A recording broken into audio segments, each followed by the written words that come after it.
కానీ నీవు నేను ఈ లోకంకి అవసరం లేదు, కానీ నీవు నేను ఎవరికి అవసరం?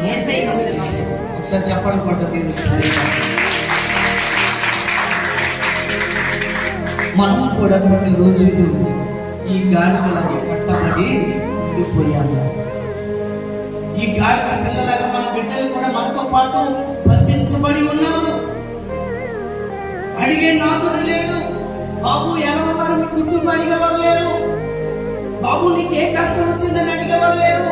బాబు నువ్వేం నష్టపోయావని అడిగేవారు లేరు. బాబు నీకేమైనా కరువు ఉందా, లేకుందా, ఏమైనా అవసరమా అని అడిగే నాదుడు లేడు. అలాంటి టైంలో ఎవరు వచ్చారంటే మన వరకు యేసయ్య వచ్చారు. దేవుడికి స్తోత్రాలు. హల్లెలూయా. యేసయ్య అంటున్నాడు, ఇప్పుడున్న మనం అందరం ఎవరు కావాలి?